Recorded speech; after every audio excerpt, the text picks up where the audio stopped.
Bon, il est 18h, donc on va commencer à l'heure. La séance est ouverte. Thierry.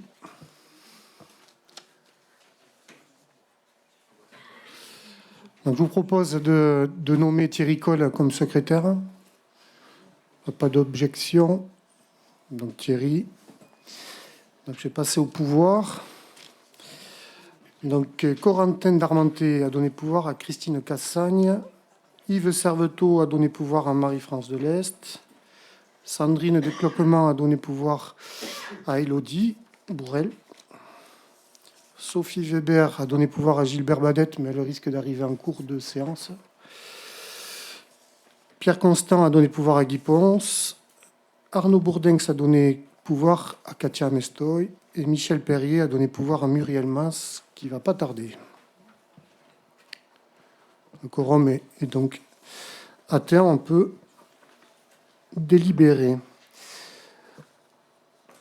Donc, nous allons procéder à l'adoption du procès-verbal de la dernière séance du 12 avril. Est-ce qu'il y a des remarques?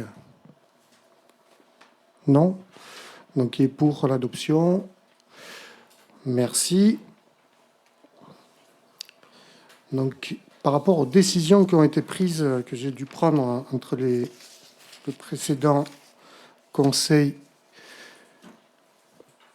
et aujourd'hui, est-ce qu'il y a des questions par rapport aux deux décisions? Donc, mise à disposition du centre médico-social, exercice Athéna, c'était un service militaire. C'était un service, c'est le service militaire. Enfin, c'est l'armée qui a procédé à un exercice surmisant sur une nuit, et donc il nous avait demandé d'occuper le local.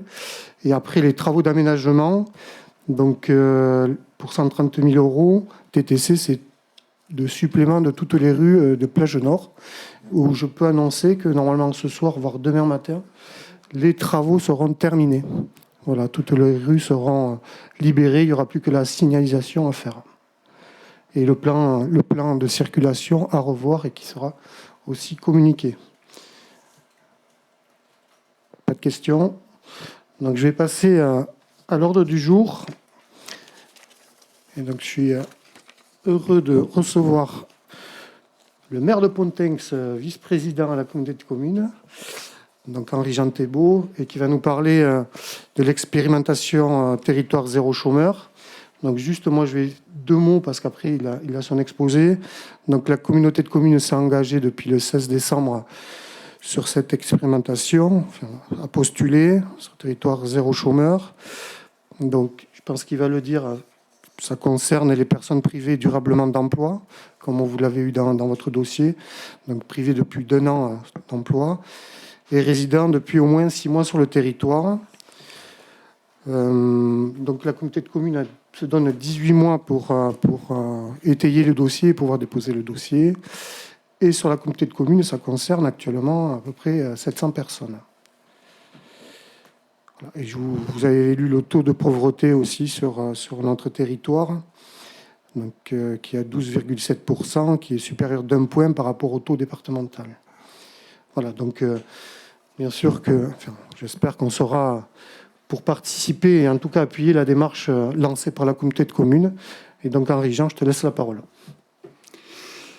Merci Frédéric, merci aux élus de Mimizan et mesdames, messieurs de me recevoir au sein de ce conseil municipal. Je vais vous présenter le projet Territoire zéro chômeur de longue durée. C'est une expérimentation dont la réflexion a commencé en 2011 par ATD Carmonde et autour de partenaires comme le Secours catholique, le Pacte civil, etc., a mené une réflexion sur le fait que l'État verse des sommes considérables pour compenser la privation d'emploi et qu'il serait peut-être plus judicieux d'aider des territoires à mettre en place des actions en faveur de ces chômeurs de longue durée et de compenser et de les aider dans la création d'emplois.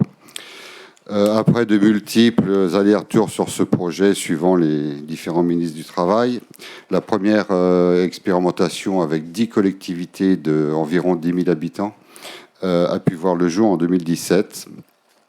Après 3 ans de retour sur cette expérimentation, il a été décidé une deuxième expérimentation en ouvrant à 50 nouveaux territoires.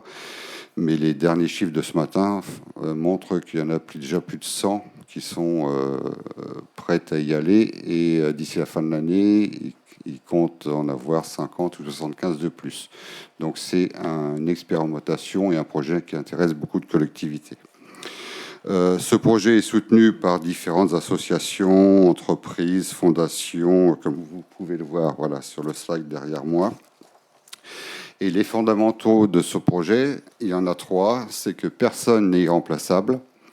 Lorsque l'emploi est adapté aux capacités et aux compétences des personnes, ce n'est pas le travail qui manque. Un grand nombre de travaux utiles d'une grande diversité restent à réaliser. Et ce n'est pas l'argent qui manque. Une privation d'emploi coûte plus cher que la production d'emploi. L'emploi est conçu comme un droit. C'est notamment indiqué dans la Constitution de 1946. Ça permet aux chômeurs de longue durée, une fois qu'ils ont retrouvé un emploi via des entreprises à but d'emploi, de conforter ou apprendre de nouvelles compétences, de redonner une dignité personnelle et une existence sociale, de retrouver un pouvoir d'achat et d'avoir aussi une meilleure santé, une meilleure confiance en soi, puisque beaucoup de chômeurs de longue durée font des impasses budgétaires dans leurs comptes pour aller se faire soigner. L'emploi est donc conçu comme un droit. Donc, au niveau des emplois créés, il y a une exhaustivité des emplois possibles, une embauche non sélective, le recours au CDI de droit commun à temps choisi, l'emploi-formation, la supplémentarité de l'emploi et l'expérimentation locale. L'idée est de rencontrer tous les chômeurs de longue durée de plus d'un an, donc, et avec une présence de 6 mois sur le territoire, mais aussi tous ceux qui sont sortis des radars de Pôle emploi ou du RSA, ou voilà. Et aussi toutes les personnes qui n'ont pas accès à l'emploi parce que handicap physique ou autre. En fait, l'expérimentation est une sorte de guichet unique, si on peut dire, et où on va chercher des solutions pour toutes les personnes privées durablement d'emploi via une formation, via un emploi dans le marché traditionnel du travail, via des entreprises à but d'emploi dont je vais vous parler après. Voilà, il y a toutes sortes de dispositifs. La logique de financement, donc la privation d'emploi coûte au moins 43 milliards d'euros à l'État par an, qui se traduisent par 26% de dépenses sociales, 26% de ces 43 milliards partent en dépenses sociales, 35% en manque à gagner en imposition en impôts et cotisations sociales, 19% en dépenses liées à l'emploi et 20% en coûts induits. La méthode se résume en 4 phases. Tout d'abord, la fabrique du consensus. On réunit des élus, des techniciens, des associations, des entreprises, la population, pour déjà expliquer l'expérimentation, mais aussi trouver toutes sortes de projets ou d'emplois dont le territoire n'a pas encore... voilà, excusez-moi, je cherche mes mots. N'est pas pourvu, voilà. Dont certaines entreprises ne peuvent pas proposer d'actions parce que ça ne serait pas suffisamment rentable. Donc, c'est ce qu'on appelle des emplois complémentaires. Ça peut être à l'attention des associations, des collectivités, des particuliers, des personnes fragiles, des enfants, voilà, il y a toutes sortes d'activités d'emploi possibles. Une fois que le consensus a eu lieu, on forme ce qu'on appelle un comité local pour l'emploi. Et ensuite, ce comité local pour l'emploi, avec l'aide d'un chargé de projet, va rencontrer les personnes privées durablement d'emploi et leur demander si elles sont volontaires. On parle uniquement de personnes volontaires. Ensuite, en parallèle, il y a l'identification des travaux utiles par le comité local pour l'emploi ou toute personne qui sera intéressée par le projet. Et une fois qu'on a un certain nombre de volontaires qui, pour certains, ont des compétences dans tel ou tel domaine ou qui souhaitent aller dans tel ou tel domaine, avec ou sans formation préalable, et que ça correspond à une identification de certains besoins, on va créer une entreprise à but d'emploi. On peut en créer un territoire, peut en créer plusieurs, c'est-à-dire un EBE axé sur le service à la personne, un EBE axé sur un autre domaine, etc. Le cadre réglementaire de l'expérimentation, donc ce sont les personnes éligibles, donc des personnes privées durablement d'emploi depuis plus d'1 an, résidant au moins depuis 6 mois sur le territoire expérimental. Le comité local pour l'emploi qui pilote sur le territoire l'habilité, l'expérimentation locale. Les EBE, donc des entreprises appartenant au champ de l'économie sociale et solidaire, embauchant des personnes privées durablement d'emploi sur le territoire. Et enfin, le fonds d'expérimentation territoriale contre le chômage de longue durée, donc ça c'est au niveau national, qui pilote l'expérimentation avec les territoires habilités à l'échelle nationale et en particulier en charge de la gestion de son financement. Deuxième étape, le financement de l'expérimentation. Le financement des emplois supplémentaires par la contribution au développement de l'emploi, donc versé aux EBE et géré par le fonds ETCLD. Donc là, c'est l'État plutôt de subvenir auprès des chômeurs de longue durée par des allocations, voilà, reverse ces fonds à l'EBE. L'État et les départements concernés sont obligatoirement contributeurs pour financer les emplois. Le financement de l'expérimentation est reconnu comme un objet de l'expérimentation et la dotation d'amorçage versée par le fonds au TCLD aux EBE. La dotation d'amorçage, c'est que, pour simplifier, c'est pour faire à la fois une trésorerie à l'EBE pour qu'il puisse commencer son activité, payer les salaires, etc. Et ensuite, il y a aussi des investissements. Voilà, si je prends, il y a une action au niveau, je ne sais pas, jardinage, aide au jardinage auprès des particuliers, il faut acheter du matériel. Voilà, c'est un des exemples. Vous avez la carte de France avec les 19 territoires habilités, les 10 anciens, les 9 nouveaux. Vous voyez qu'en Nouvelle-Aquitaine, mis à part au-dessus Poitiers et dans les Deux-Sèvres, ou l'ancienne Aquitaine, il n'y a aucun territoire. Ensuite, le retour d'expérience. Donc, ce sont des chiffres à l'instant T. Par exemple, si on prend les 2391 personnes privées durablement d'emploi, il y en a plus. Ils ont sorti ceux qui ont déjà retrouvé un emploi par ce dispositif.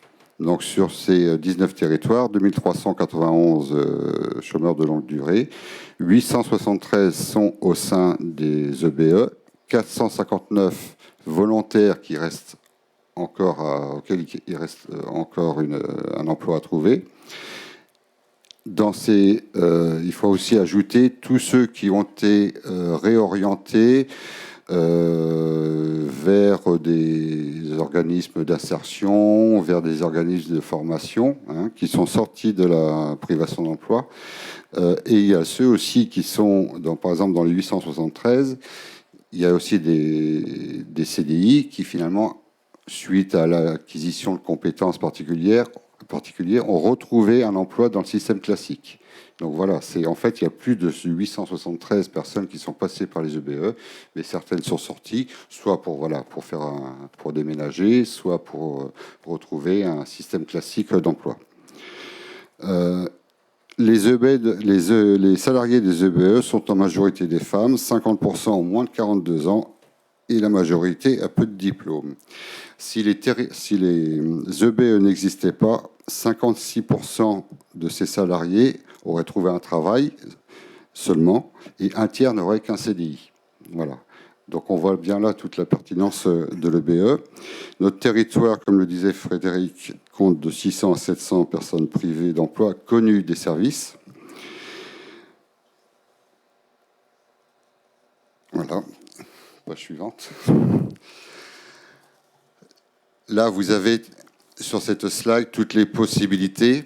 Donc c'est au niveau de la cohésion sociale et de la lutte contre l'exclusion, la transition écologique, le développement du tissu local, du tissu économique local. Si on devait prendre un exemple d'emploi possible, au 1er janvier 2024, tous les syndicats de valorisation de déchets devront récupérer tout ce qui est biodéchets et les traiter à part.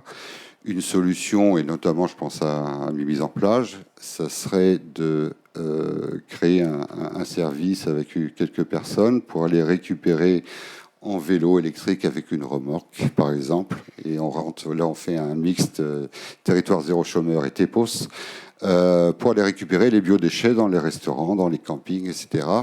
Et les récupérer à un endroit où ça sera plus accessible pour le CIVOM. Sinon, il faudrait que le CIVOM mette en place des conteneurs spécialisés avec des rotations supplémentaires, avec du bruit supplémentaire. Et ça pourrait avoir lieu, ces emplois, à mise en plage. Parce que voilà, c'est là où il y a le plus de restaurants et de campings, mais ça peut être vu aussi dans les autres villages de la communauté de communes. Les projets émergents. Donc voilà tous les projets émergents sur la carte de France. Dans les Landes, on est les seuls jusqu'à maintenant. 2 autres communautés de communes ou 2 autres collectivités étaient intéressées mais n'ont pas encore candidaté. Et le plan d'action que je vous propose, donc en 18 mois, donc c'est l'appropriation de l'expérimentation par les élus du territoire.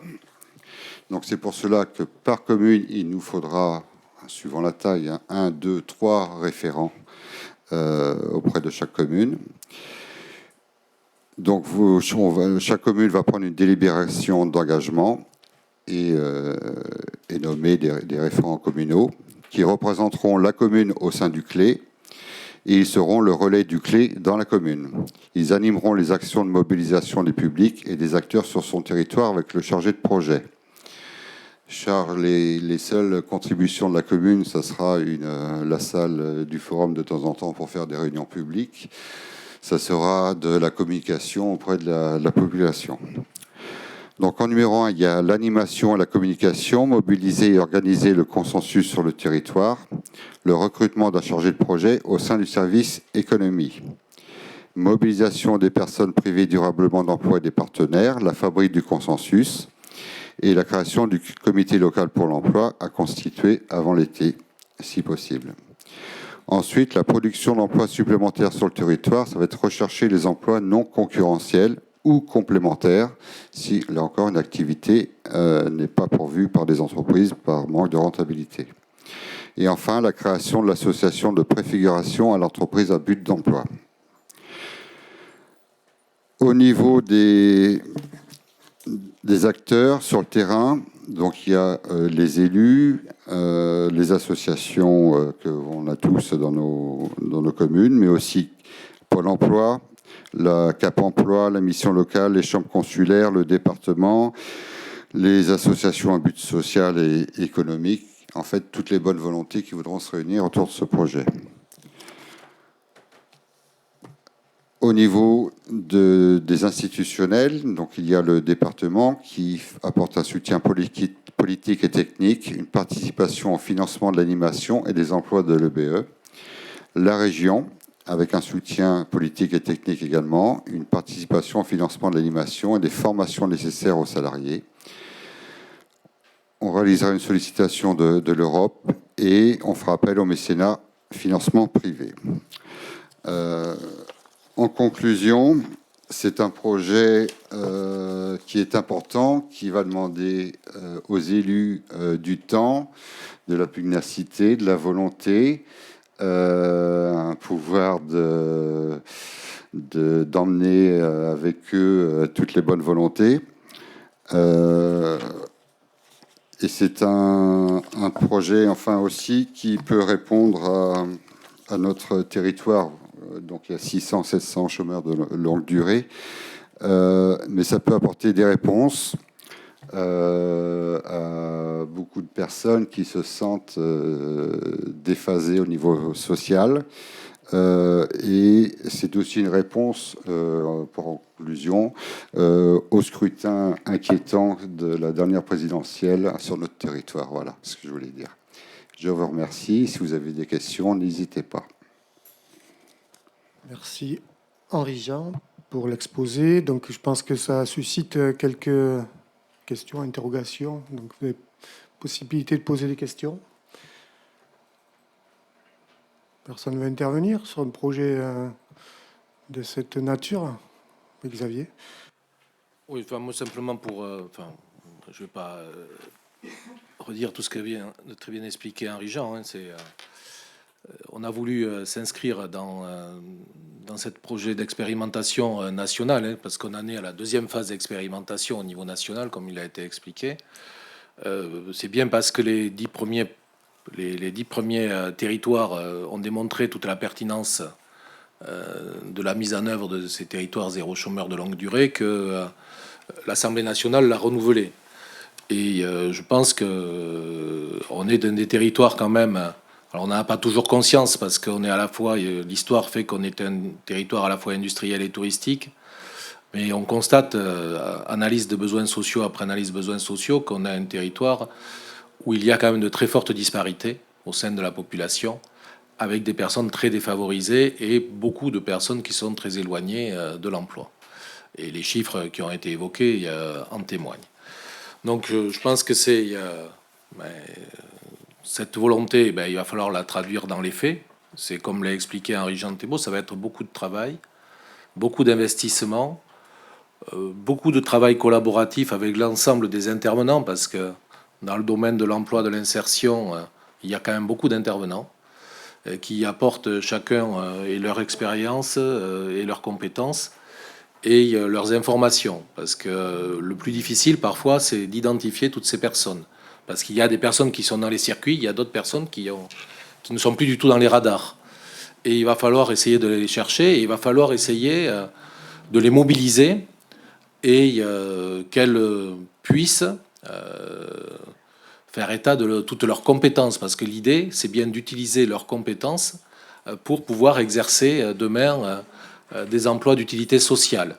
Et c'est bien des emplois d'utilité sociale dans la mesure où il ne s'agit pas, et là c'est tout de suite pour qu'il n'y ait pas de fausse interprétation, il ne s'agit pas de créer des services qui viendraient en concurrence directe avec le tissu économique local. C'est bien de proposer des services qui aujourd'hui ne sont pas rendus, dont un certain nombre de personnes qui eux aussi sont dans la difficulté ne peuvent pas avoir accès.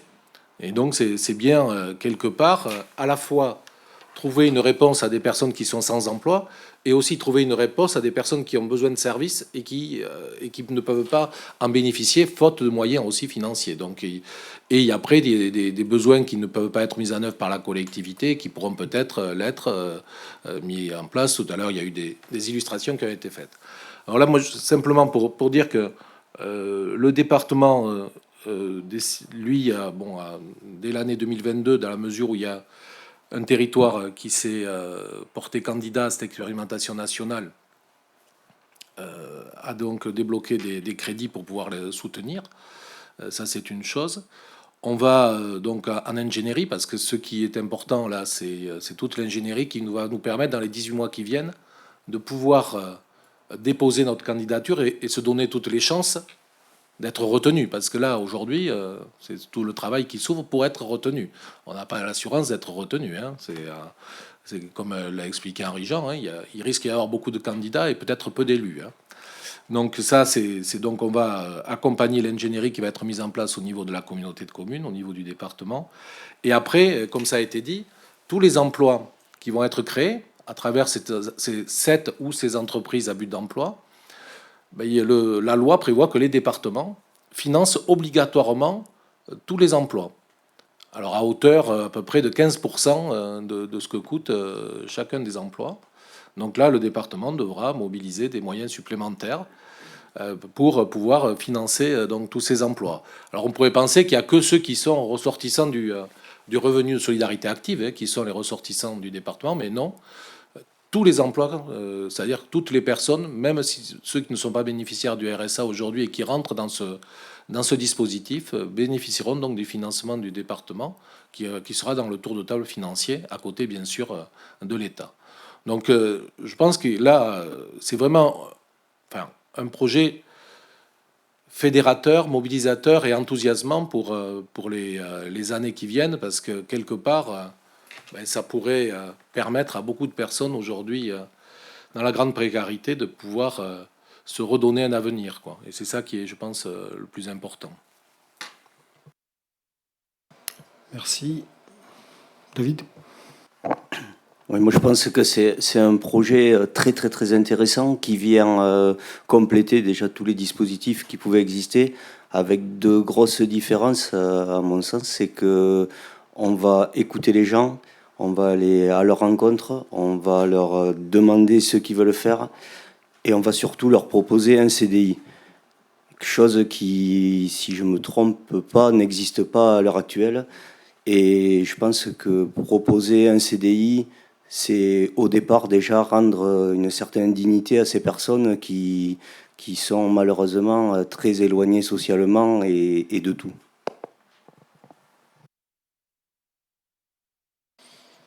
D'autres interventions?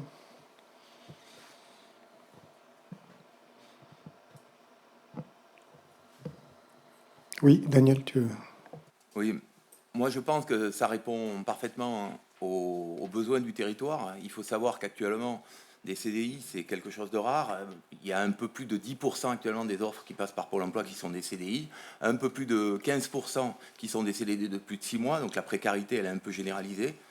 On a aussi vu la population des demandeurs d'emploi de longue durée exploser, je dirais exploser, augmenter de manière beaucoup plus significative que la moyenne des demandeurs d'emploi. C'est-à-dire que la part des demandeurs d'emploi de longue durée est de plus en plus importante. Les personnes se découragent, sortent du système, apparaissent moins performants et n'ont plus de perspectives. Là, ça va donner des perspectives à ces gens-là. Et je pense qu'il va falloir être imaginatif parce que la proportion est importante et on va avoir peut-être plus de public que dans les expérimentations qu'il y a eu notamment dans le nord-ouest, où c'est des populations notamment qui ont un solde migratoire, que les gens ont tendance à quitter, contrairement à nous, où on a quand même de plus en plus de... la population ne cesse d'augmenter, là-bas la population ne cesse de baisser, donc ils arrivent à avoir un quasi plein emploi dans ces régions-là. Nous, on a vraiment un contexte différent et beaucoup de travail, et c'est d'autant plus nécessaire sur notre territoire de le faire.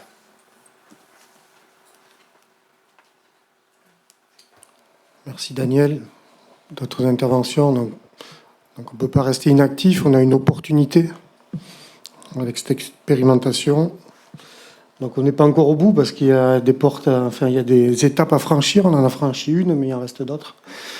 Donc c'est pas acquis. Et donc on a besoin d'appuyer, de conforter cette démarche au niveau du Conseil. Donc c'est un projet socialement juste. On s'est battu un peu sur ces thèmes-là, je le rappelle. Donc on va merci Henri-Jean, et on va passer, s'il n'y a pas d'autres questions, au vote pour apporter notre soutien des plus actifs à la démarche et de désigner des référents. Donc sur la commune de Mimizan, il y a une conseillère déléguée à l'emploi qui s'appelle Michel Perrier, qui n'est pas là ce soir, mais qui a exprimé son vœu d'être référente, et Thierry Coll aussi au niveau du CCAS sur la partie sociale aussi, d'être un des référents pour la commune de Mimizan. Bonjour. Oui, Elodie. Attends, j'appuie à gauche. Désolée. Est-ce que donc ce sera que 2 référents pour la commune de Mimizan? Non, Oui, il peut y en parce- avoir plusieurs. Hein. Parce que Voilà, c'est vrai c'est- que si on pouvait... C'est sur le un volontariat. sujet- Bon, ben, Voilà. en tout cas, voilà, si un de nous peut aussi y assister, ce serait très bien, puisque c'est un sujet, évidemment, je pense, qui tient à cœur à tout le monde et qui est très important. Donc, on sera ravis de pouvoir participer activement. Merci. Alors, il faudra me donner le nom, parce que voilà, pour l'ouverture, il n'y a pas de souci. On est là pour travailler pour la communauté. Il faudra me dire. Donc déjà, on va voter donc, qui est pour appuyer activement cette démarche, apporter notre soutien. Il donne désigner 3 référents. Donc moi, j'ai parlé de Michel Perrier, Thierry Coll, Katia.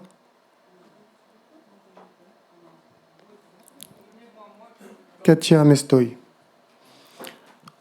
OK. Donc, qui est pour mise en place de ces 3 référents? Vote à l'unanimité. Merci. Merci Henri-Jean. Merci à vous tous.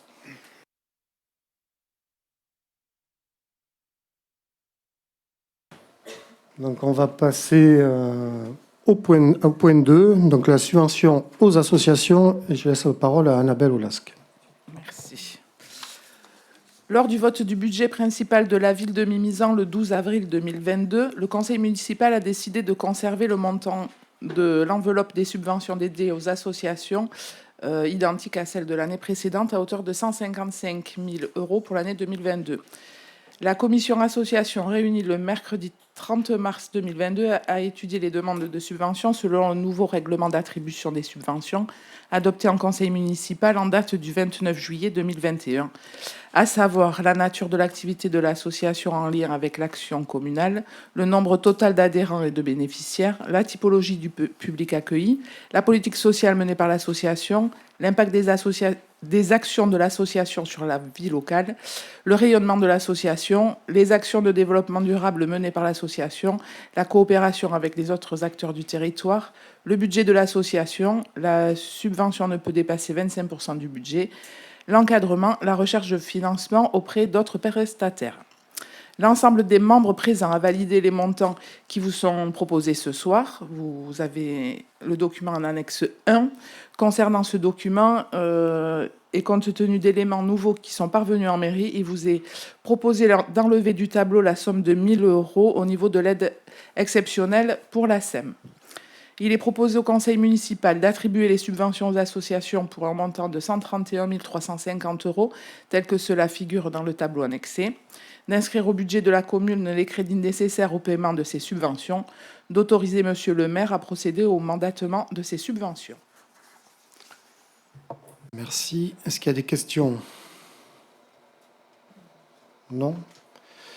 Donc juste pour compléter, le pass association, on en avait parlé lors du vote du budget, il sera reconduit, donc soit culturel ou sportif.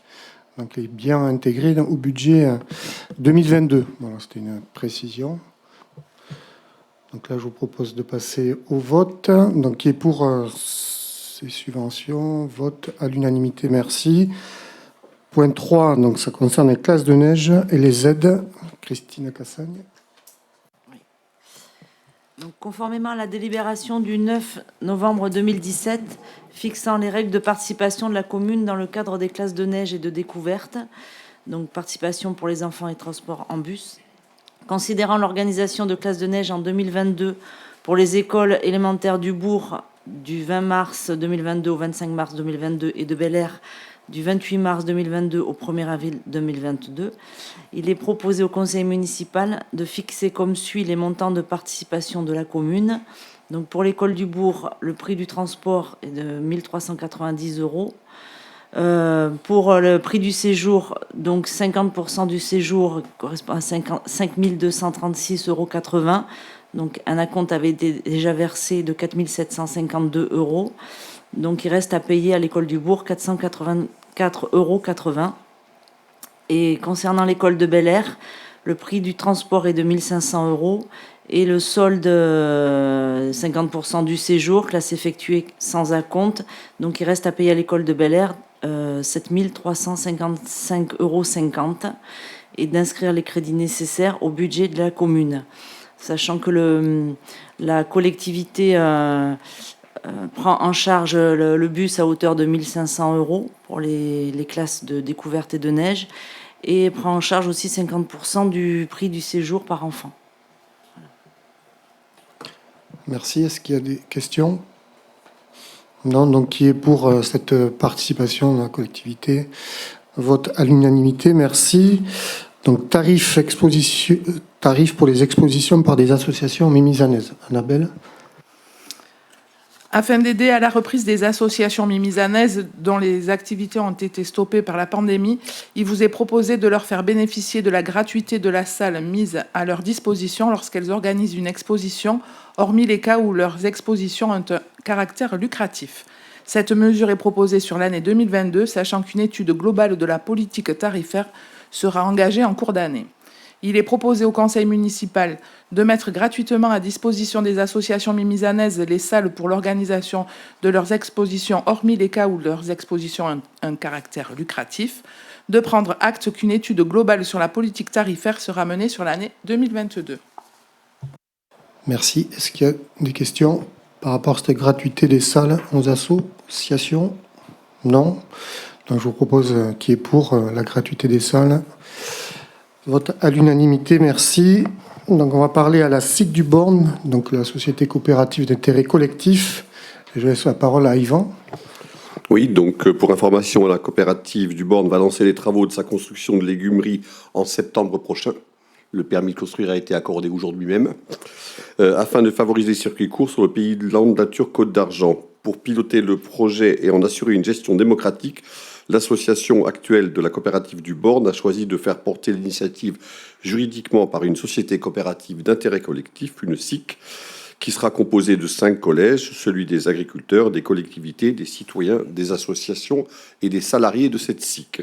La coopérative du Born sera un laboratoire de transformation alimentaire pour le moment de production végétale, qui aura pour vocation de transformer et de commercialiser des produits agricoles locaux en vue d'approvisionner notamment les restaurants municipaux, mais pas uniquement, en produits biologiques et locaux.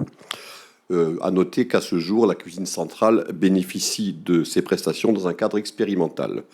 Les enjeux de ce projet sont de taille et tout à fait en accord avec nos engagements aussi de campagne électorale. C'est de permettre aux collectivités de répondre à leurs obligations relatives à la loi Egalim 2, d'assurer aux agriculteurs du territoire des débouchés et un revenu décent tout au long de l'année pour leur production, de lutter contre le gaspillage alimentaire en sauvant les surproductions agricoles, donc par un laboratoire de transformation, de créer des emplois pérennes et non délocalisables avec un prévisionnel d'un peu plus de 5 ETP au lancement pour des personnes qui sont très éloignées de l'emploi, donc on en a parlé tout à l'heure, notamment des personnes qui sont en insertion par l'activité économique ou des personnes en situation de handicap.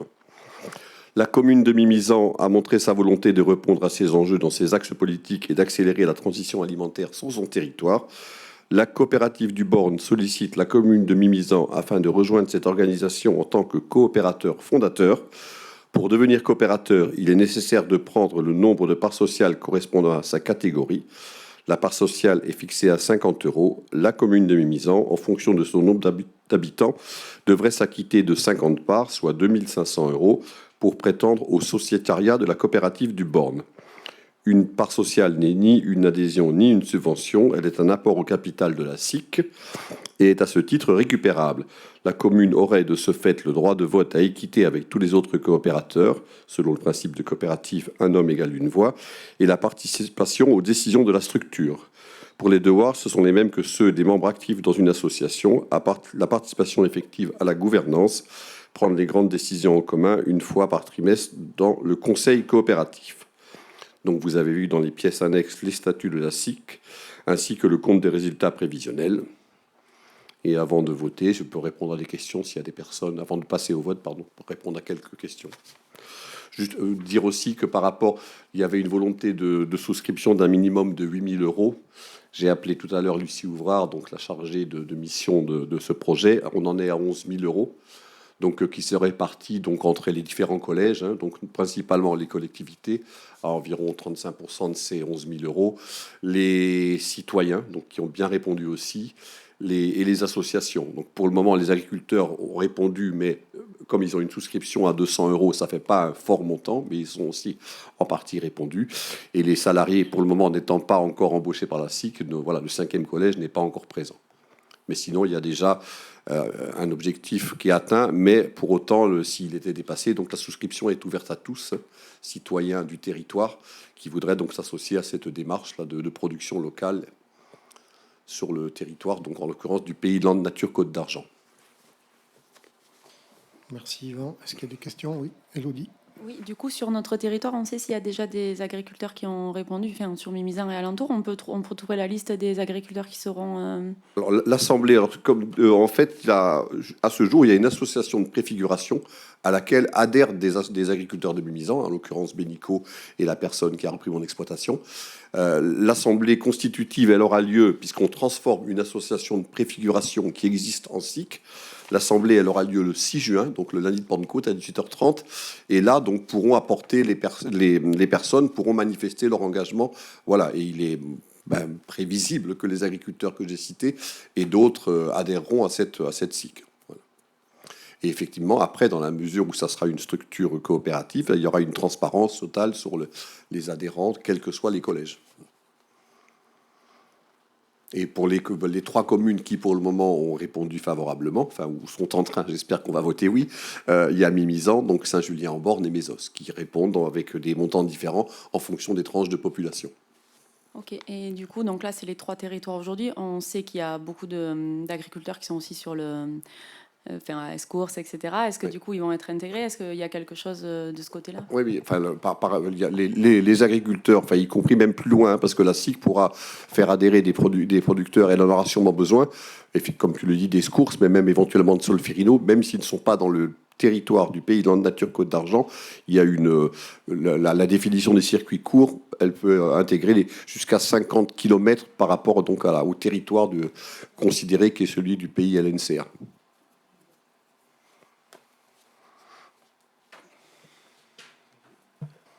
Oui. L'enjeu est très important en termes de production locale. Donc là, c'est en plus la production végétale. Et donc, on sait bien qu'aujourd'hui, en matière de légumes et de fruits, c'est un des déficits importants sur les territoires. Et qu'il y a un chaînon manquant actuellement, c'est les légumeries et donc la SIC du Born va jouer ce rôle. C'est-à-dire qu'il y a des producteurs, les agriculteurs, il y a des consommateurs qui peuvent être les restaurations collectives, mais entre les deux, il manque l'intermédiaire qui transforme le produit et qui le conditionne et qui le transporte. Donc c'est aujourd'hui, c'est pour ça que ça répond réellement à ce chaînon manquant. Par contre, moi je pense qu'il faudrait qu'au niveau des collectivités, c'est que l'on positionne peut-être des terrains qui aujourd'hui ne sont pas disponibles pour beaucoup d'usages et que l'on identifie des terrains qui pourraient être proposés aussi à des agriculteurs pour pouvoir s'installer. Parce que tout à l'heure, si réellement c'est quelque chose qui fonctionne, il va falloir augmenter de façon significative la production.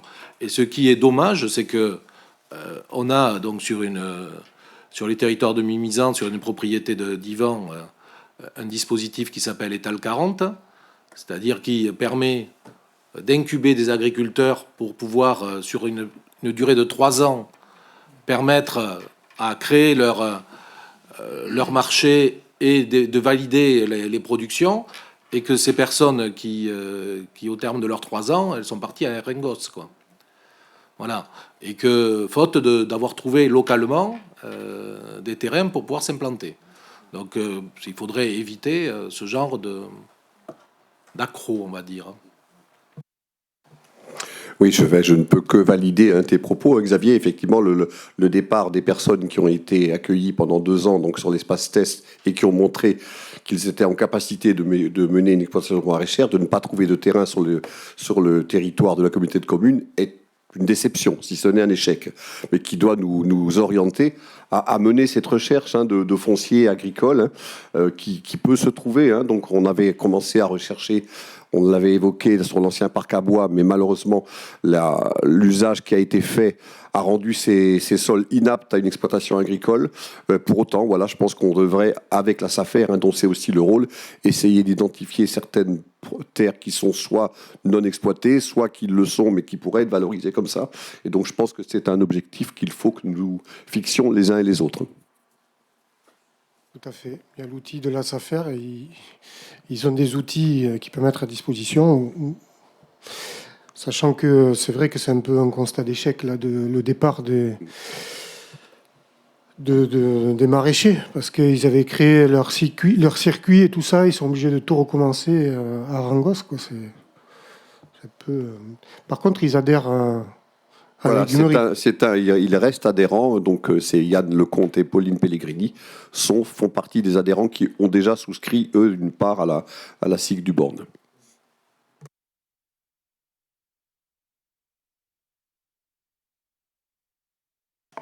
Du coup, effectivement, cette réflexion sur la recherche des terres agricoles, elle pourra aussi se faire sur l'ensemble du territoire et des adhérents. Donc, ça sera aussi peut-être plus intéressant d'avoir une réflexion collective, hein, par rapport au statut, etc., par rapport à l'évolution. Ça pourra être un élément qui pourra être travaillé aussi avec cette SIC pour pouvoir réfléchir, pour pouvoir accueillir de nouveaux agriculteurs sur l'ensemble du territoire.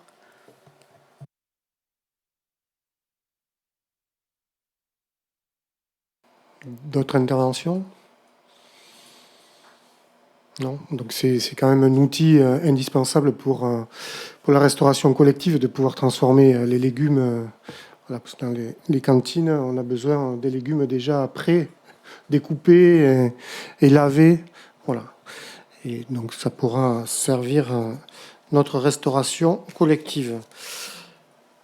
Donc je vais passer au vote, à ce qui est proposé, donc devenir sociétaire de la coopérative et d'inscrire bien sûr au budget les dépenses de 2500 €.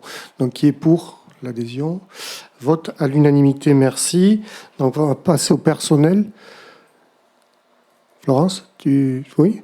Très bien. Donc je vais donner la parole à Florence.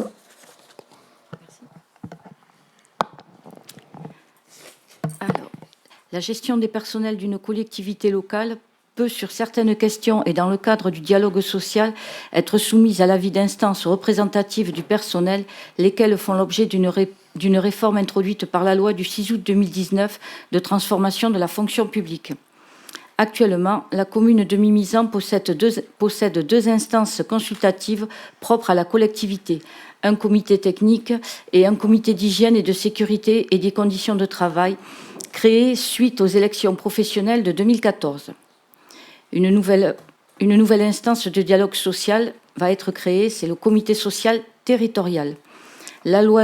L'article 4 de la loi de transformation de la fonction publique du 6 août 2019 modifie l'article 32 de la loi 84-53 du 26 janvier 1984, portant dispositions statutaires relatives à la fonction publique territoriale, en créant une instance unique pour le dialogue social, nommée le comité social territorial. Cette nouvelle instance, issue de la fusion de deux instances consultatives, à savoir le CT et le CHSCT, verra le jour à l'issue des prochaines élections professionnelles prévues le 8 décembre 2022 pour entrer en vigueur le 1er janvier 2023. Les représentants du personnel seront alors élus pour 4 ans. Les organisations syndicales ont été consultées le 29 avril 2022 et le comité technique le 11 mai 2022 s'est prononcé favorablement pour la création d'un comité social territorial propre à la collectivité qui compte plus de 50 agents, et bien qu'elle soit facultative, puisque la commune compte moins de 200 agents, pour la création d'une formation spécialisée en santé, sécurité et conditions de travail. Il est proposé au conseil municipal de créer un comité social territorial local compétent pour les agents de la commune de Mimizan, d'instituer une formation spécialisée en matière de santé, de sécurité et des conditions de travail au sein du comité social territorial, d'informer Madame la Présidente du Centre de gestion de la fonction publique territoriale des Landes de la création de ce comité social territorial, de préciser que les crédits nécessaires sont inscrits au budget. Merci Florence. Est-ce qu'il y a des questions par rapport à constitution de ces deux instances-là qui ont été reçues favorablement au niveau du comité technique. Donc c'est la loi de transformation de la fonction publique qui réunit CT et CHSCT. Et on a l'opportunité, mais c'était pas obligatoire, hein, comme on est en dessous de 200 agents, de pouvoir créer l'autre instance de la formation spécialisée en matière de santé, sécurité et conditions de travail. Voilà, donc, bon, s'il n'y a pas de questions, on va passer au vote. Hein, qui est pour la création de ces deux entités? Très bien, merci. Et là, on va sur le prochain sujet, c'est la représentativité dans ces instances. Vas-y, Florence. Alors, dans la continuité du point précédent, l'Assemblée doit se prononcer sur la composition du CST et de la FSSCT. Concernant le CST, en application de l'article 30 du décret 2021-571 du 10 mai 2021, l'organe délibérant de la collectivité doit fixer le nombre de représentants du personnel après consultation des organisations syndicales. Les organisations syndicales ont été consultées le 29 avril 2022, soit 6 mois au moins avant la date du scrutin. Considérant que l'effectif apprécié au 1er janvier 2022, servant à déterminer le nombre de représentants titulaires du personnel est de 167 agents, il est proposé au conseil municipal de fixer le nombre des représentants titulaires du personnel à 5 et un nombre égal le nombre de représentants suppléants, d'appliquer le paritarisme numérique en fixant un nombre de représentants de la collectivité égal à celui des représentants titulaires du personnel.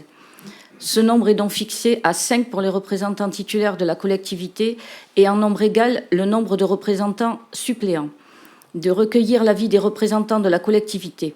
Dans ce cas, l'avis du CST résultera de l'avis du collège des représentants du personnel et de l'avis du collège des représentants de la collectivité. De dire que la présente délibération sera communiquée aux organisations syndicales. Concernant la FSSCT, en application de l'article 30 du décret numéro 2021-571 du 10 mai 2021, l'organe délibérant de la collectivité doit fixer le nombre de représentants du personnel après consultation des organisations syndicales. Les organisations syndicales ont été consultées le 29 avril 2022, soit 6 mois au moins avant la date du scrutin. Considérant que l'effectif apprécié au 1er janvier 2022 servant à déterminer le nombre de représentants titulaires du personnel est de 167 agents. Il est proposé au conseil municipal de fixer le nombre de représentants titulaires du personnel à 5 et en nombre égal le nombre de représentants suppléants, d'appliquer le paritarisme numérique en fixant un nombre de représentants de la collectivité égal à celui des représentants titulaires du personnel. Ce nombre est donc fixé à 5 pour les représentants titulaires de la collectivité et en nombre égal de représentants suppléants. De recueillir l'avis des représentants de la collectivité. Dans ce cas, l'avis de la FSSCT résultera de l'avis du collège des représentants du personnel et de l'avis du collège des représentants de la collectivité. De dire que la présente délibération sera communiquée aux organisations syndicales. Merci. Est-ce qu'il y a des questions? Donc c'est pour 5 agents, 5 élus. Et... Pas de questions, donc je propose de passer au vote pour les deux et de valider qui est pour cette composition. Merci. Donc point 8, c'est la modification du tableau des effectifs. Donc c'est la création d'un emploi non temporaire. Donc ça concerne le service urbanisme où on est vraiment... embêté pour arriver à recruter quelqu'un parce qu'on n'a pas de candidat. On a lancé plusieurs fois des annonces. Donc on aurait trouvé une personne. Donc pour pouvoir l'embaucher, il faut créer ce poste-là. Je ne cache pas que ce service, on a envie de le garder en interne. Et c'est un service très important à apporter à la population, de pouvoir les aider dans les démarches de permis, les différents permis et autorisations d'urbanisme. Mais vu le peu de candidats que nous avons, c'est compliqué. Donc il y a toujours le plan B avec l'agence d'aide aux collectivités locales. Donc on va tout faire pour garder ce service à la mairie, qu'on considère essentiel. Après, on va voir jusqu'où on pourra tenir, jusqu'à quand on pourra tenir dans cette situation. Donc voilà, c'était proposé l'ouverture de ce poste au niveau d'attaché principal. Donc là aussi, c'est des personnes qui arrivent du privé, donc on va prendre sur contrat. Donc après, les personnes passeront des concours et elles seront, si elles ont la chance d'avoir le concours, d'intégrer après la fonction publique. Mais pour l'instant, on est obligé en plus de prendre des gens qui arrivent du secteur privé. Donc, est-ce qu'il y a des questions par rapport à cette création d'emplois? Non. Donc je vous propose de passer au vote. Donc qui est pour la création d'emplois attachés? Merci. Vote à l'unanimité. Donc je vais passer à l'urbanisme. Donc c'est pour le portage foncier et financier de la maison où on a fait jouer le droit de priorité, la maison avenue Maurice Martin, la maison appartenant à l'ONF. Donc pour le prix de 310 000 €. Donc il y a une maison et il y a une surface de 2396 mètres carrés. Donc là, on propose de solliciter le PFL pour le portage financier de cet achat qui se ferait donc avec un portage financier sur 5 ans et un portage foncier sur 4 ans, comme c'est marqué dans le document préparatoire à la délibération. Donc l'acte se ferait assez rapidement et ça serait le PFL qui, donc le même jour, donc on a connu ça sur une autre opération, le même jour on va acheter et revendre à l'EPFL. Parce que le PFL ne peut pas acheter en direct, c'est l'État qui connaît que la délibération de la commune et pas de l'EPFL. Oui, c'est particulier, mais c'est comme ça.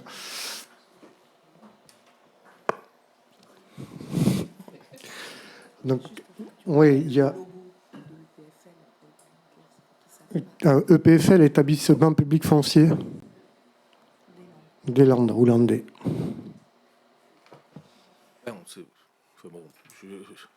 N'ayant pas été confronté à cette situation, je ne permettrai pas de porter jugement, mais enfin, bon, c'est quand même...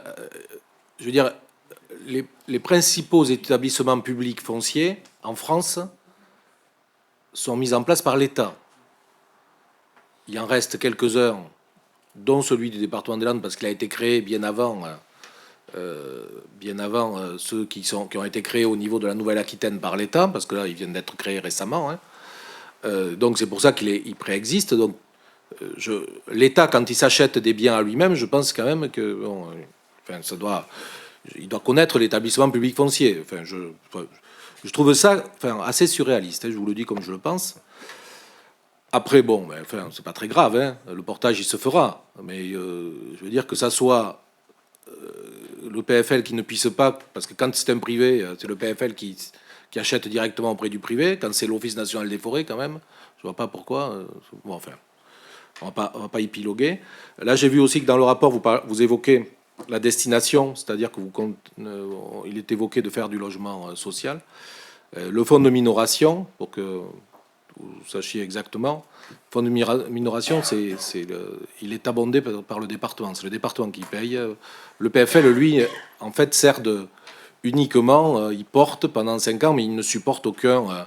les 25%, parce que c'est ça, c'est 25%, c'est apporté par le département quand il y a une opération de logement social qui est faite sur un terrain ou un bâtiment qui est porté par l'établissement public foncier local. Donc en fait, c'est le PFL qui nous a dit qu'il fallait faire ce montage comme ça, et ils ont été confrontés à la même situation sur la communauté de communes Marraine à Dour-Côte-Sud. Donc c'est vrai que c'est un peu surréaliste, mais bon. Donc est-ce qu'il y a des questions par rapport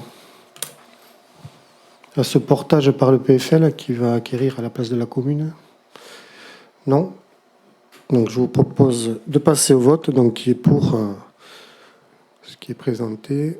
Vote à l'unanimité, merci. Donc je vais laisser la parole à Marie-France qui va nous parler du lancement du projet Capariou. Merci. La commune de Mimizan envisage de réhabiliter le site de l'ancienne colonie de vacances de Capariou. Il est donc proposé au conseil municipal de lancer un appel à projet sur la base du cahier des charges qui a été joint en annexe. Les principales dispositions de ce cahier des charges, je vais vous en rappeler certaines.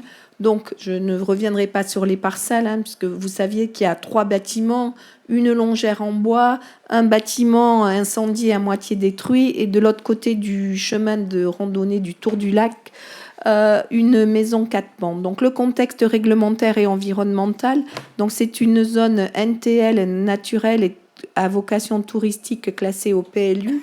L'objectif de l'appel à projet, c'est de réhabiliter et de donner vie à ce site naturel magnifique. C'est de valoriser et de préserver le caractère naturel de ce site, de participer au développement de l'offre touristique et de loisirs du territoire, de promouvoir un tourisme vert, durable et responsable, et de participer à la création de nouveaux emplois directs et indirects. Donc, les éléments du programme, projet écotourisme, réhabilitation des bâtiments existants et reconstruction à l'identique. Donc, il n'y aura pas de surface supplémentaire constructible. La possibilité de création de terrains ou d'équipements ludiques et de parking entièrement réversibles. Pas de construction nouvelle, ni d'extension des bâtiments existants, ni de camping, ni de piscine. Donc ça, tout ça, c'est ce cahier des charges a été travaillé avec la direction départementale des territoires et de la mer. Donc les attendus de la commune, c'est la sélection d'un opérateur pour la réalisation et l'exploitation d'une infrastructure d'hébergement de plein air écotouristique. La commune n'assurera pas la maîtrise d'ouvrage du projet et la commune, c'est le plus important, conserve la propriété du site. Donc, il faudra présenter un groupement avec à minima un professionnel du tourisme, un paysagiste et un architecte. Présenter des capacités techniques et financières de l'ensemble des membres du groupement et une liste de références possibles. Une note d'objectif avec les documents de présentation du projet, la présentation d'une organisation et d'un usage du site, le calendrier prévisionnel de l'opération et un budget prévisionnel sur 10 ans. Et donc ensuite, il y aura un critère de sélection des projets, cohérence de la composition de l'équipe, compétences et moyens et garanties financières, qualité environnementale et esthétique du projet, caractère adapté du projet et de l'offre de services proposée, et la cohérence entre le montage contractuel proposé et sa durée, le montant du loyer ou de la redevance et l'offre de services proposée. Donc, il est proposé au conseil municipal, conformément au Code général de la propriété des personnes publiques, dont vous trouverez les articles, d'approuver la procédure de l'appel à projet pour la réhabilitation du site de Capariou, d'approuver le cahier des charges tel que présenté et d'autoriser le maire à mener la procédure et à signer tout document afférent à ce dossier. Donc, je rassure tous les amoureux de ce site restera public, c'est-à-dire le chemin de randonnée sera conservé et les chemins d'accès au lac aussi sera conservé. Il y aura juste les bâtiments, effectivement, qui seront privatisés, mais l'accès au lac et le chemin seront conservés. La garantie qu'on reste propriétaire du site, c'est une garantie quand même indispensable sur ce site classé. Et le cahier des charges donne tout un tas de directives. Et ensuite, lorsque les projets, donc c'est pas un marché public, donc lorsque on aura des porteurs de projets, ces porteurs de projets seront reçus et on pourra retravailler avec eux l'ensemble du projet. Et ensuite, par rapport au montage juridique, on demande à l'équipe, aux équipes, de nous proposer un montage par rapport à un éventuel loyer, un bail amphithéotique. C'est l'équipe qui nous proposera un montage et que nous, ensuite, on validera. Et le but aussi, c'est qu'éventuellement, s'il y avait une modification des porteurs de projet, que le conseil municipal donne son avis avant toute modification du candidat. Et ce projet a été présenté, puisqu'il y a un groupe de travail qui s'est déjà réuni 2 fois sur ce projet. Et donc, le groupe de travail souhaite bien sûr continuer à travailler sur ce projet et à la réception et au choix des candidats. Voilà, si vous avez des questions, Mais je tiens vraiment à vous rassurer, le site ne sera pas galvaudé, ne sera pas dénaturé, au contraire. De toute façon, là, avec le bâtiment à moitié détruit, on ne pourra que faire mieux. Et c'est une volonté aussi de beaucoup de Mimisanais et Mimisanaises qui nous interrogent sur le devenir de ce site. Merci Marie-France. C'est vrai qu'après avoir fait le tour du lac et d'essayer de mettre en tourisme ce tour du lac, et quand on arrive et qu'on voit cette friche, cette verrue, ces immeubles, bâtiments brûlés, je pense que ce site mérite beaucoup mieux. Et donc, de lancer un appel à projet, on aura, j'espère, plusieurs propositions, qu'on puisse améliorer cet endroit qui le mérite. Donc, merci à la Commission d'avoir travaillé dessus et d'avoir un peu détaillé ce qu'on attendait de ce site. Alors, il y a eu aussi réunion préparatoire avec l'ADDTM et l'ADREAL aussi, parce que comme on est sur le lac, donc tous les services de l'État ont participé à des réunions préparatoires et ont donné leur aval, leur avis favorable de créer quelque chose là-dessus, sur ce site. Mais pas n'importe comment.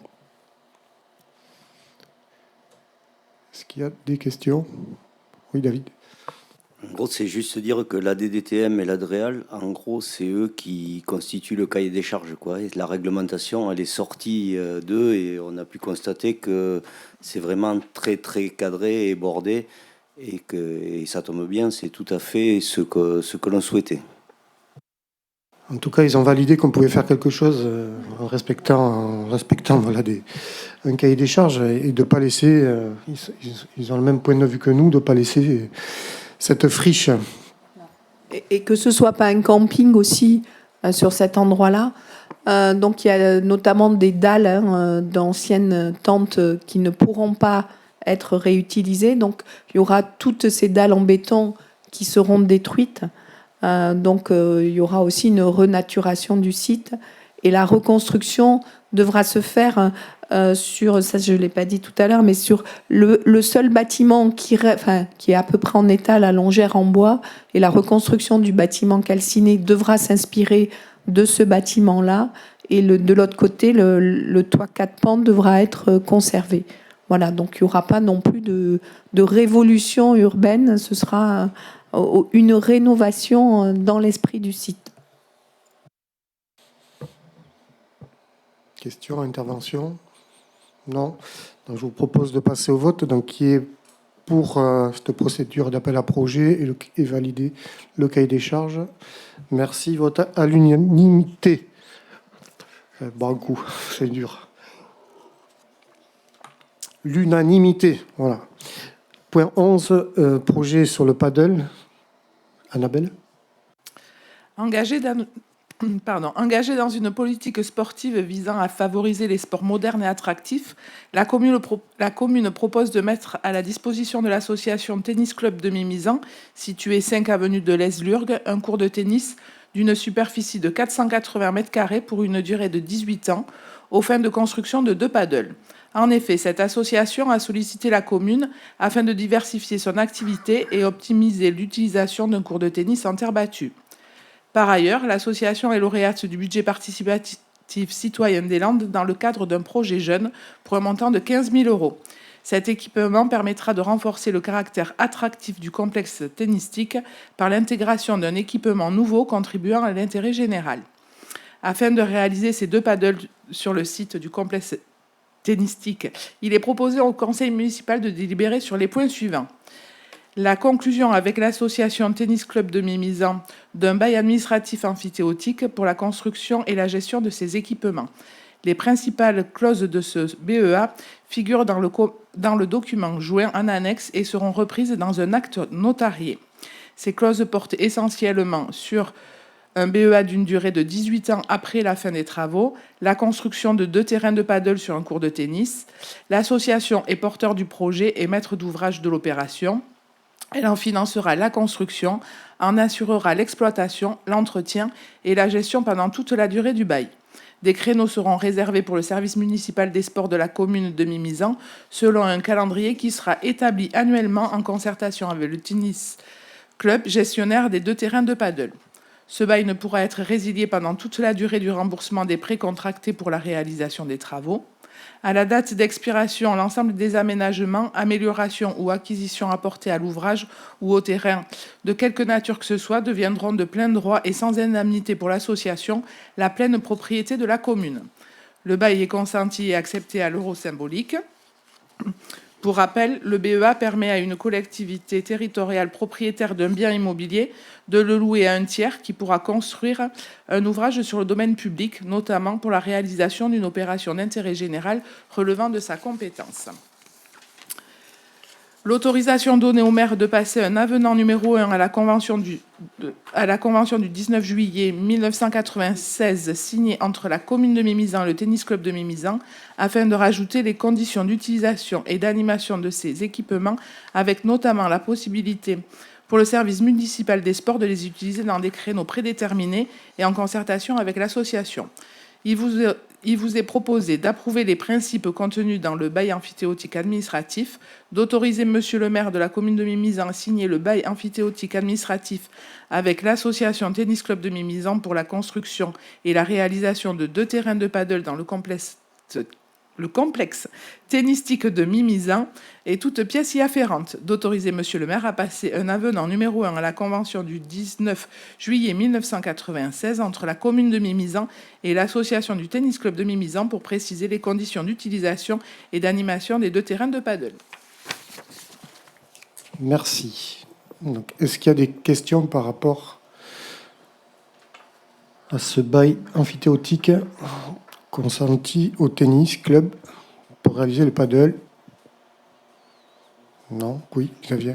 C'est juste une remarque c'est un juste retour de l'histoire parce que dans les années 90, le tennis club, qui était alors présidé par Jacques Dupré, avait eu le projet de réaliser des terrains de paddle sur... là où ils les auraient réalisés, en fait, ce serait plus possible aujourd'hui parce que il y a quelques maisons depuis qui se sont installées.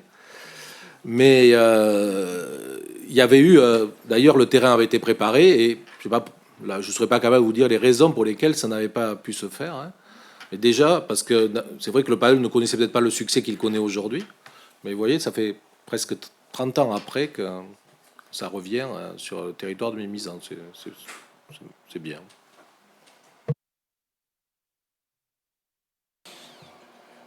D'autres interventions? C'est un sport qui se développe, qui est très, très pratiqué en Espagne notamment, mais qui se développe fortement. Et moi aussi, j'ai connu des paddles qui ont été détruits parce qu'il n'y avait pas à l'époque sur notre collectivité, parce qu'il n'y avait pas de pratiquants et ça revient. Donc, voilà.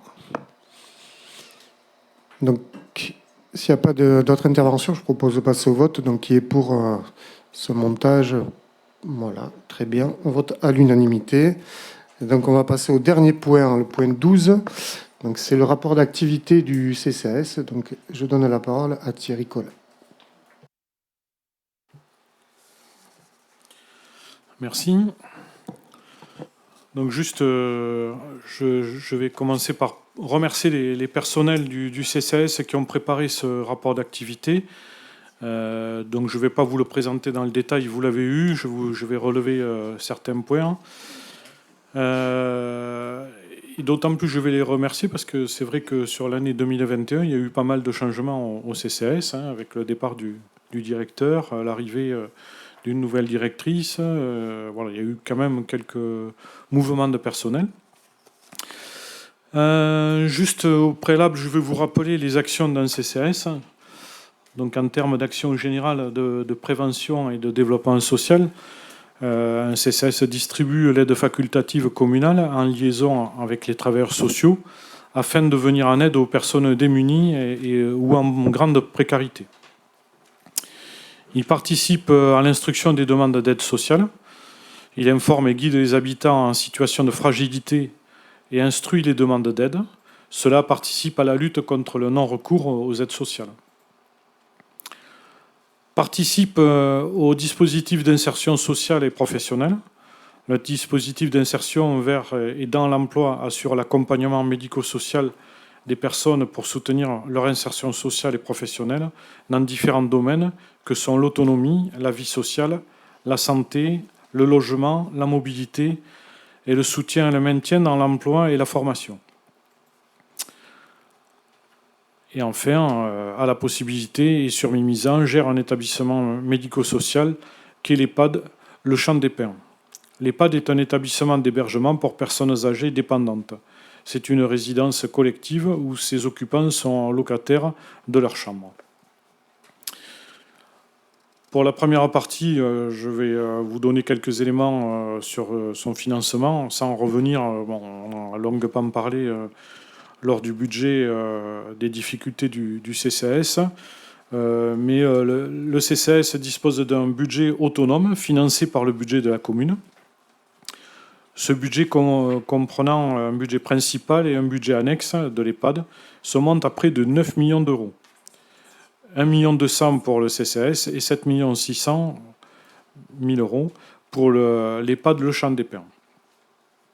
En termes de ressources humaines, au 31 décembre 2021, les effectifs étaient de 160 agents à l'EHPAD et 7 agents au CCAS, avec une moyenne d'âge de 42 ans.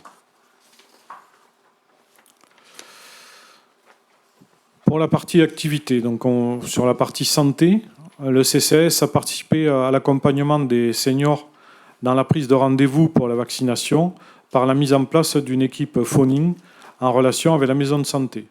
Ce sont plus de 17 000 rendez-vous qui ont été donnés par 5 bénévoles, 14 agents mis à disposition par la commune, ainsi que les agents du CCAS. Pour la deuxième année, Octobre Rose a été organisé par l'équipe du CCAS et un comité de pilotage de bénévoles.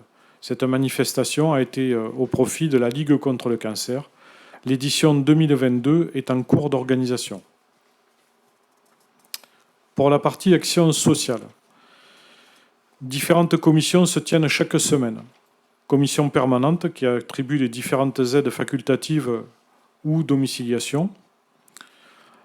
Des comités de direction en CCAS et à l'EHPAD, des commissions d'admission et d'encadrement à l'EHPAD. Même si nous ne sommes pas un point en France Service, plusieurs permanences sont présentes au CCAS. Il y a à peu près 17 permanences qui sont tenues à des rythmes qui sont différents suivant les organismes. Le CCAS gère également le planning de plusieurs salles. Celle de la Maison de la Solidarité, salle de réunion, d'activités, de banques alimentaires, de rencontres, suivant le cas. Celle du club foyer-restaurant, outre le restaurant senior et d'entreprise pour le personnel des collectivités, des activités d'association s'y déroulent, ainsi que la mise à disposition de salles pour des réunions ou conférences, etc. Le CCAS loue des salles dans les nouveaux locaux pour des formations, des réunions qui a trait au domaine du social. L'activité d'accueil au CCAS dans les nouveaux bureaux est soutenue, puisqu'on peut dénoter en 2021 7300 passages, et on était en Covid, en période de Covid. Il y a aussi 35 000 appels et 1075 courriers de reçus.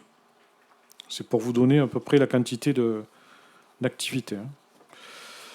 Le CCAS est aussi et surtout des aides facultatives, dont le secours alimentaire, d'urgence, d'aide à la cantine, des bourses au permis, étendues à la conduite accompagnée, comme on avait promis durant notre campagne. Donc ça a été réalisé. Et une aide aux étudiants. C'est une nouvelle aide qui a été créée en 2021 pour l'achat d'un ordinateur. Toutes ces aides facultatives pour 13 400 € et 112 dossiers étudiés. Les aides légales, aide à la perte d'autonomie, APA, aide sociale à l'hébergement, ASH, aide de la maison landaise des personnes handicapées, MLPH, pour 141 dossiers.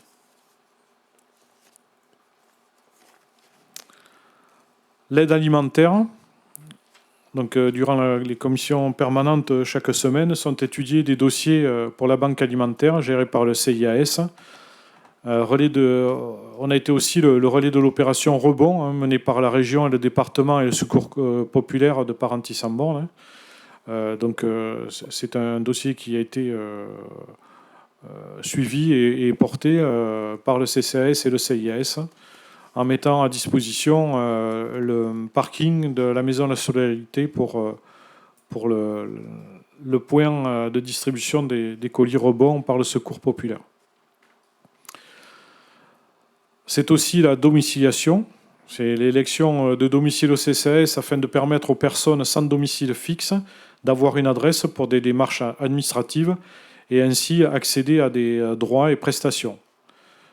Pour 2021, c'est 57 élections pour 1100 courriers reçus pour ces personnes.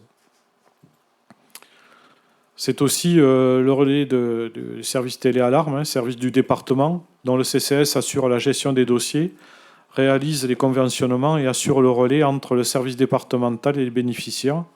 Pour 2021, c'est 237 bénéficiaires de la téléalarme. C'est également l'aide au transport, avec 2 services. Le service collectif d'aide à la mobilité, le SCAM, 21 bénéficiaires réguliers. C'est aussi le transport pour les enfants du centre de loisirs, sans hébergement, et de l'EHPAD et les seniors pour le repas au restaurant social. Le deuxième service, c'est le transport solidaire, qui est assuré par des chauffeurs bénévoles. Il permet de venir en aide aux personnes n'ayant pas les moyens de transport pour se déplacer ou qui ne sont plus aptes à conduire. Ce transport est destiné à des habitants de la commune sur des trajets intramuros. Donc, il y a 14 chauffeurs bénévoles pour, en 2021, 48 transports réalisés. Il existe un point d'accès numérique qui est mis à disposition sur rendez-vous afin de réaliser des démarches en ligne.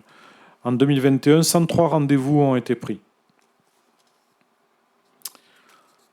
Je vais aborder maintenant la partie logement. En premier lieu, le logement social. 126 rendez-vous ont été réalisés. 48 personnes accompagnées pour effectuer une demande de logement. En 2021, c'est une moyenne de 500 demandes de logement qui a été recensée, qui demandaient un logement sur Mimizan. Il y a eu, durant cette année, 16 commissions d'attribution, tous bailleurs confondus. En termes de logements d'urgence, il existe 5 logements d'urgence sur Mimizan, 2 permanents et 3 temporaires, dont la durée de location est de 3 à 6 mois pour la partie temporaire. Les permanents sont à l'année. Un bail est consenti à Land qui en assure la gestion. Pour la partie logement temporaire, après une orientation par le service intégré d'accueil et d'orientation, SIAO, une commission réalise l'attribution en fonction de l'urgence sociale des demandes.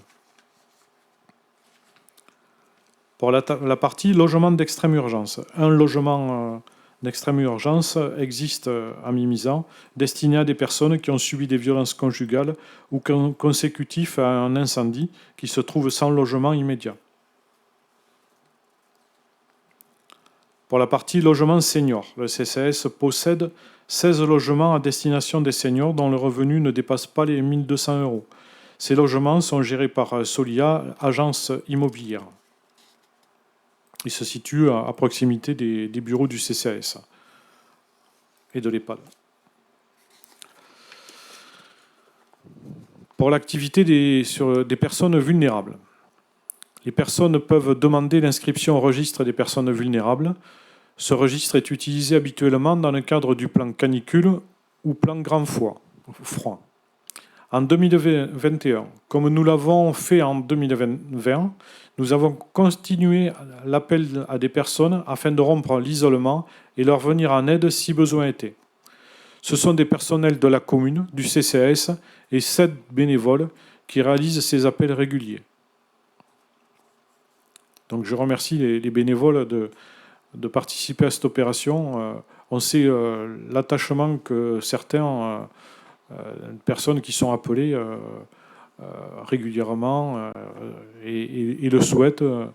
ça leur permet d'avoir une communication et de ne pas rester isolés.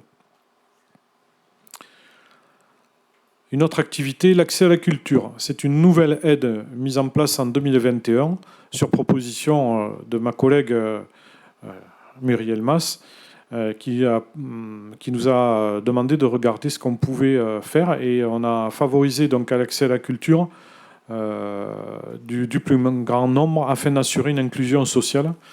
Donc c'est un dispositif qui a été actionné en fin d'année, à partir d'octobre 2021, et qui faisait bénéficier sur certains grands spectacles du Parnasse des personnes qui n'auraient pas pu y assister. Donc ça a été 5 personnes par spectacle, et il y a eu 5 spectacles qui ont été, donc 25 places qui ont été à destination de ce public. Sur 2022, on réfléchit à un autre dispositif, parce que c'est assez consommateur et contraignant pour les personnels du CCS de rechercher les personnes à qui on peut faire bénéficier. Parce que pour 25 personnes, on a contacté à peu près une 50aine de personnes. Donc là, on réfléchit peut-être à une billetterie sociale. Sur l'action envers les seniors et les personnes en situation de handicap. Nous avons participé ou animé plusieurs parties. Donc, animation en faveur des personnes en situation de handicap. Une matinée d'emploi et handicap intitulée « De l'intention à l'action » organisée par Cap Emploi et Pôle Emploi s'est déroulée en 2021. Participation à la journée du OD. Une personne en situation de handicap a été accueillie durant une journée afin de découvrir le contexte professionnel du CCAS. Et enfin, un personnel a participé à une formation d'accueil du public en situation de handicap.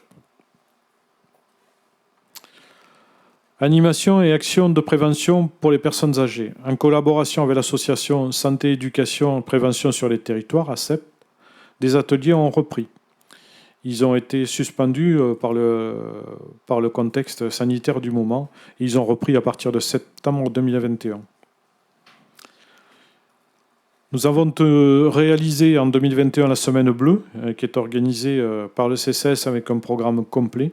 Cette année 2021, c'est l'intergénération qui en était le fil rouge. Pour information, la Semaine Bleue sera organisée en 2022. Le programme est quasiment établi et aura lieu en octobre. Il y a eu aussi la distribution des colis de Noël pour 1120 personnes qui ont été assurés par 22 bénévoles. Le repas, quant à lui, a dû être encore annulé pour des causes sanitaires dues au Covid. Pour la partie espace senior, le voyage de 2020 qui avait été reporté a été réalisé en 2021. C'est 48 seniors qui sont partis en Bretagne.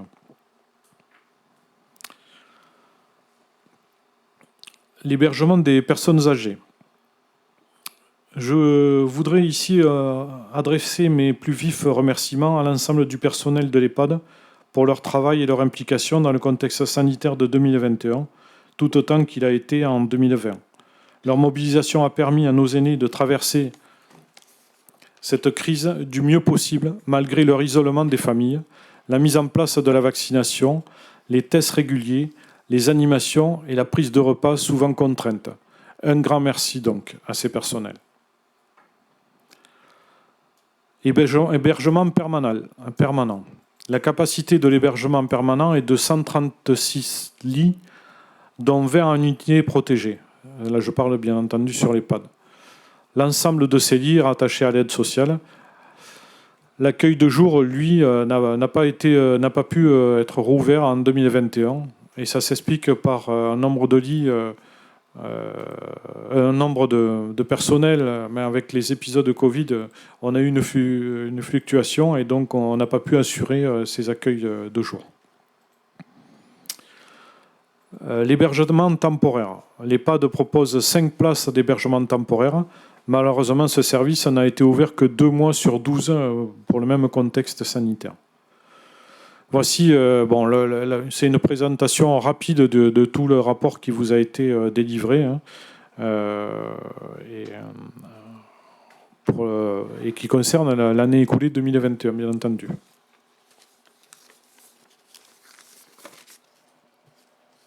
Merci Thierry pour ce rapport. Donc effectivement, 2021 comme 2020 a touché, a affecté les services de l'EHPAD et du CCAS.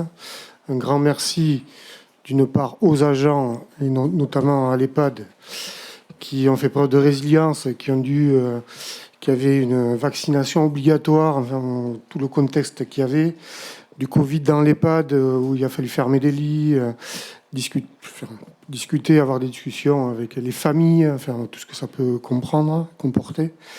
Donc merci à tout le personnel de l'EHPAD. Merci après à tous les bénévoles qui sont intervenus aussi. Pour le centre de vaccination, il a fallu faire des appels. Et après, pour le soutien qu'on a aux personnes isolées. Donc merci à tous ceux qui sont intervenus sur ces moments-là. Alors, pour ma part, ce que je regrette du CCAS, parce que on n'a pas parlé, Thierry n'en a pas parlé, on en a déjà parlé sur le problème financier qu'on a sur le CCAS. Et quand on voit qu'on attribue 13 000 € d'aide, alors qu'on a un budget où la commune va participer à hauteur de 580 000 €. Donc le rapport, il est établi. À côté de ça, le CCAS offre beaucoup de services. Voilà, c'est clair aussi. C'est un service important pour notre population. Je voudrais rebondir là-dessus parce que j'ai vu un texte qu'on va publier, une tribune qu'on va publier, la tribune de l'opposition. Mais là, je voudrais que tu me rappelles les tarifs du transport, parce qu'apparemment, ils n'ont pas bougé. Et comme il y a une erreur, enfin, peut-être qu'il peut être corrigé par la suite, mais vas-y, Thierry, si tu peux me...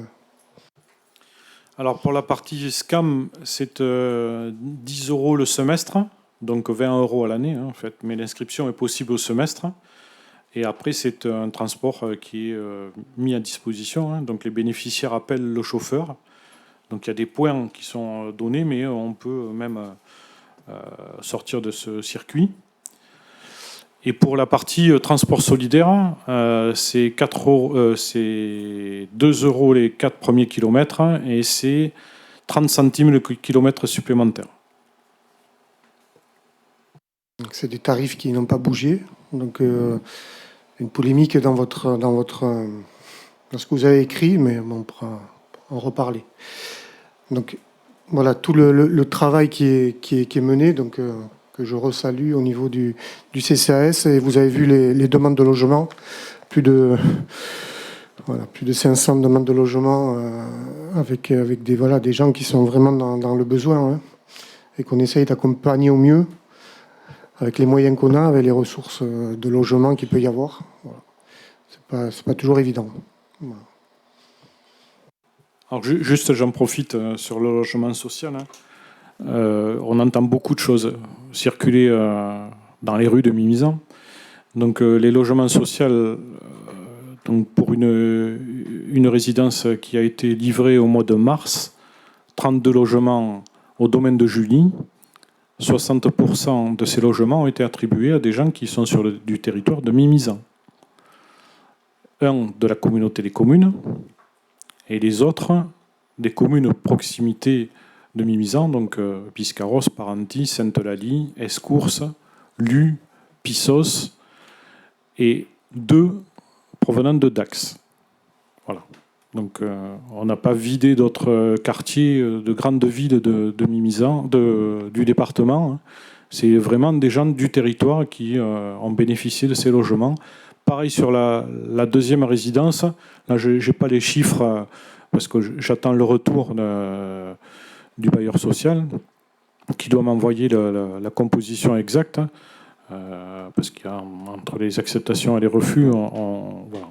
J'attends, mais pour avoir participé aux commissions d'attribution, les gens sont là aussi du territoire. Mais j'attends d'avoir les chiffres pour vous les donner.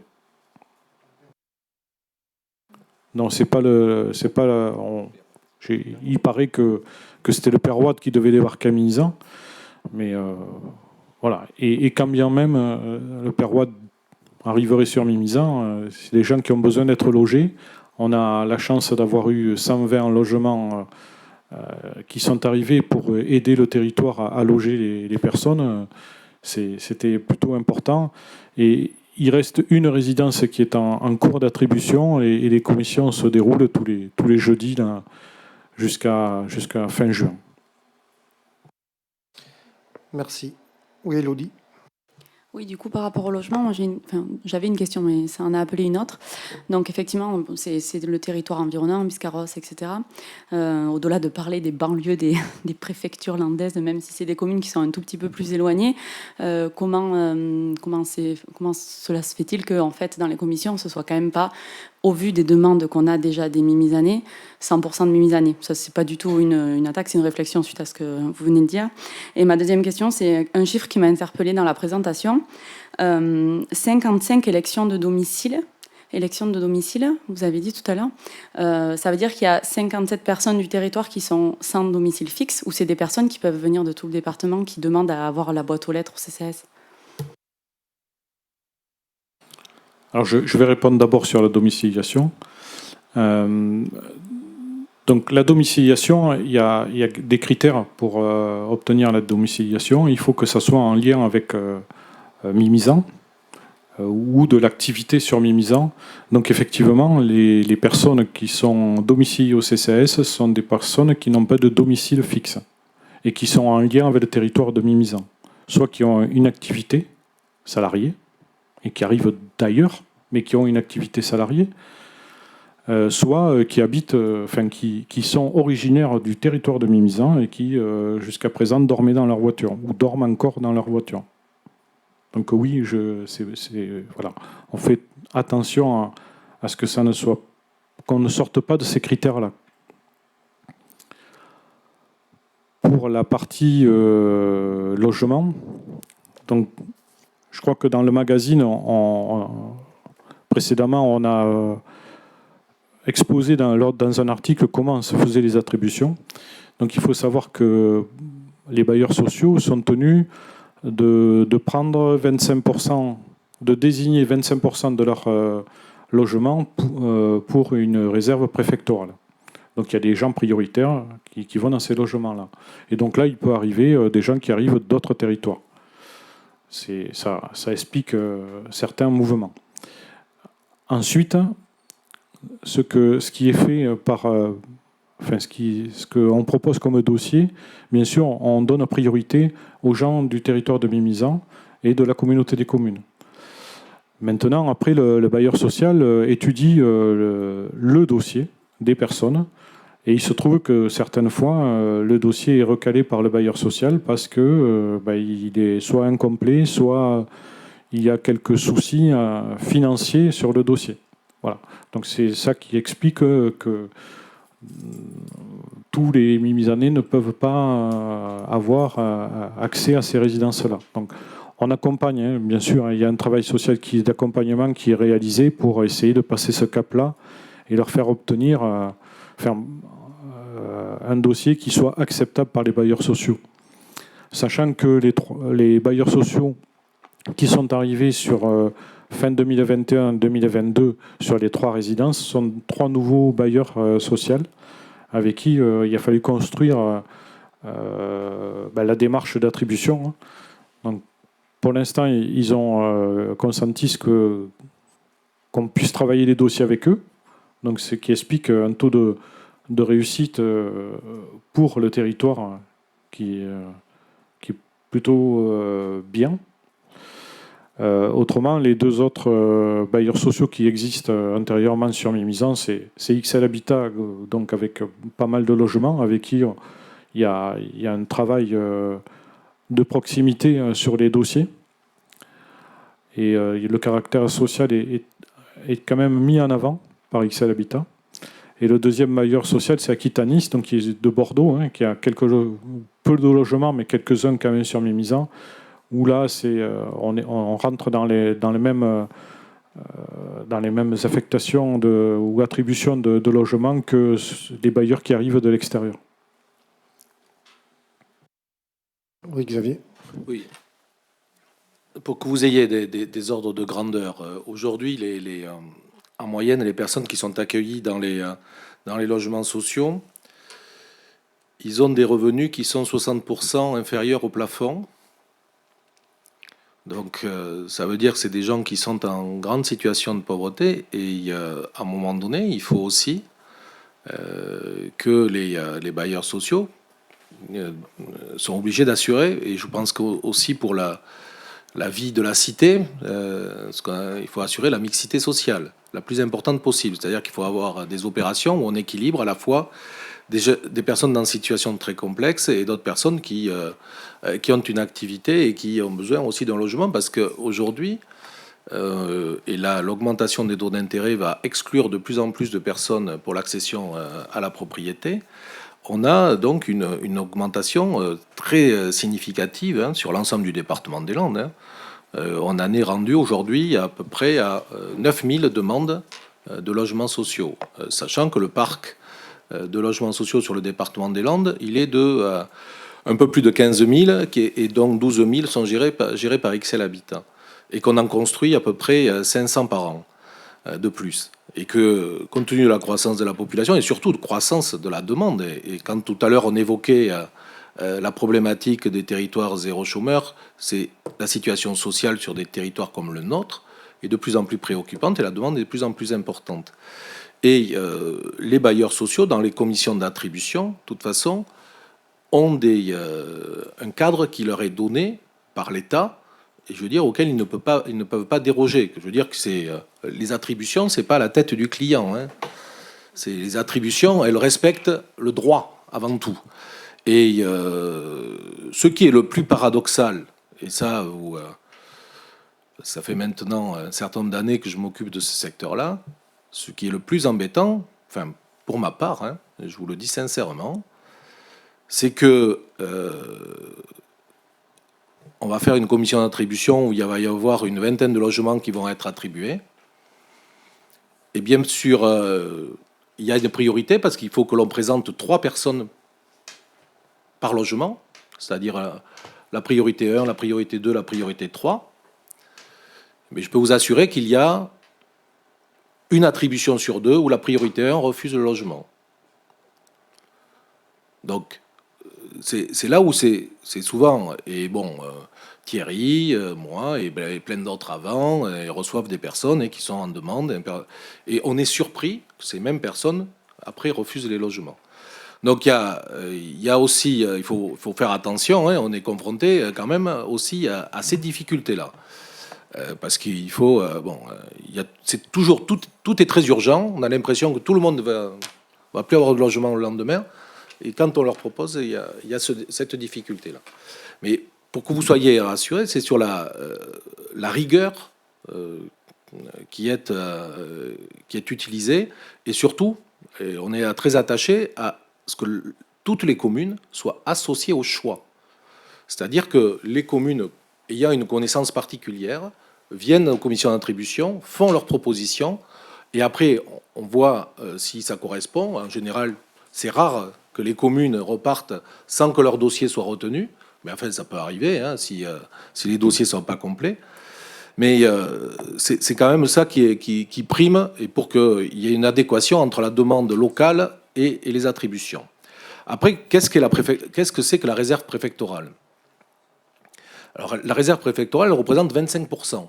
C'est-à-dire que sur une opération de 20 logements, vous pouvez considérer que le préfet a 5 logements sur lequel il demande au bailleur social de prendre les personnes qui sont sur ces listes.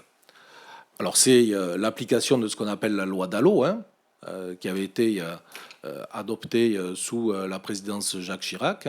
C'est le droit au logement, c'est-à-dire des personnes souvent qui ont été expulsées ou qui ont des parcours chaotiques ou qui sortent des centres d'hébergement et qui ont besoin, à un moment donné, d'être relogées. Et donc, ça fait partie, par exemple, des 25%. Mais, comme l'a expliqué Thierry, aujourd'hui, force est de constater quand même que tous les ressortissants de logement social, majoritairement, sont quasiment tous issus de nos territoires, ou à 20-25 km. Alors, c'est vrai que moi, je suis comme lui, je tordre là, mais enfin, on va pouvoir l'expliquer, le réexpliquer. On vouloir tordre le bras à cette rumeur. De toute façon, les gens qui ont envie de la faire perpétuer, c'est comme c'est comme l'inutilité des vaccins. Je veux dire, ça serait la même chose. De toute façon, il y en a qui continueront à vouloir propager ce qu'ils considèrent comme des vérités. Donc là c'est la même chose. Si ces mêmes personnes savaient ce que c'était que le Père Watt, ils auraient compris qu'au Père Watt, depuis une dizaine d'années, il y a eu le nombre de logements qui a été diminué par 2. Et que l'ensemble des personnes qui étaient dans les logements, du Père Watt en l'occurrence, ils ont été redistribués dans l'ensemble de la ville pour, là aussi, mener des opérations de mixité sociale. Parce que la difficulté, elle naît de la concentration des difficultés. Et que quand les personnes sont mises on met ensemble des personnes qui ont des difficultés, des personnes qui en ont moins, ça se passe beaucoup mieux que si vous concentrez toutes les difficultés au même endroit. Et donc, au Père Watt, aujourd'hui, il y a moitié moins de logements sociaux et il y a des résidences-services qui ont été mises en place. Donc, si vous allez expliquer à tous les gens, les investisseurs privés qui ont des résidences-services, qui ont mis en place des résidences seniors donc, au Père Watt, je veux dire, ils n'ont pas eu de peur de venir installer sur le site même. Donc, allez-y, traversez quotidiennement. C'est là où est installé le palais de justice aujourd'hui. Hein. Voilà. Hein, non, mais c'est que. Je veux dire que arrêtons un petit peu de raconter tout et n'importe quoi. Hein. Je veux dire, le siège d'XL Habitat est au cœur du Père Watt. Hein, donc, et c'est la base aérienne, c'est aussi au Père Watt. Hein, donc là, je veux dire, c'est. C'est toujours pareil, de toute façon. C'est les gens qui connaissent peu de choses qui en racontent le plus, et c'est habituel. Et c'est toujours les personnes qui ont envie d'entendre ce genre de discours, de toute façon, qui adhèrent le plus facilement possible. Donc, voilà, je n'ai pas l'impression que. Aujourd'hui, ayez conscience que beaucoup de personnes ici ont besoin d'un logement. C'est ça qu'il faut surtout retenir. Et la difficulté d'accès et le nombre de rendez-vous que l'on a tous individuellement aujourd'hui, c'est pour des problèmes de logement. C'est pas pour autre chose. Hein. C'est pour des problèmes de logement. Parce qu'il y a de plus en plus de familles monoparentales. Parce que aujourd'hui, 30% des personnes qui sont accueillies dans le parc social, ce sont des femmes avec enfants. La famille idéalisée dont on nous a rabattu les oreilles ces dernières années quand il a été question du mariage pour tous, c'est-à-dire un mari, une femme et des enfants, c'est moins de 20% de la situation. C'est beaucoup de femmes seules avec enfants et beaucoup de personnes âgées. Aujourd'hui, c'est près de 30%. Ce sont des personnes âgées seules qui font des demandes de logement social. Hein. C'est ça la typologie. Hein. C'est pas, là aussi, l'imaginaire en voyant arriver des hordes de je ne sais quoi. Hein. C'est pas ça les habitants du logement social. Hein. Voilà, donc bon. Moi, je me tiens à votre disposition le jour où vous aurez besoin d'explications et à la disposition de toutes les personnes qui en souhaiteront. Merci Xavier. Est-ce qu'il y a d'autres interventions par rapport au rapport d'activité, Élodie ? Non, je voudrais finir sur ce sujet. Loin de moi l'intention de dire ce qui a pu être évoqué par M. Fortinon, ma réflexion, elle était plus dans le sens qu'effectivement, quand quelqu'un recherche un logement social dans une zone géographique, et souvent, si c'est des familles monoparentales par exemple, c'est dommageable de l'envoyer à même 40 km de son endroit originaire, on va dire, là où elle peut avoir de l'aide de sa famille pour la garde des enfants, enfin, là où elle a ses habitudes, etc. C'est exactement comme envoyer un instituteur de Mimizan travailler à Mont-de-Marsan et un de Mont-de-Marsan envoyer à Mimizan. C'est les problématiques nationales, voilà. Mais ma réflexion, elle était là, juste là. Moi, j'ai aucun problème pour avoir des personnes de... Par contre, pour qu'il n'y ait pas d'ambiguïté, toutes les personnes qui sont accueillies dans les logements qui sont développés, quel que soit l'endroit d'implantation de ces logements, c'est eux qui ont choisi leur destination, hein, par contre. Je veux dire que quand vous faites votre demande, vous dites la commune sur laquelle vous voulez habiter. Et on ne vous attribue pas une commune que vous n'avez pas souhaitée. Hein. Je veux dire, les gens qui viennent de Biscarrosse, qui ont demandé Mimizan, c'est parce qu'ils ont demandé Mimizan. Hein. C'est pas du tout... et personne n'est déraciné, hein, voilà, par rapport à cette question-là. Hein.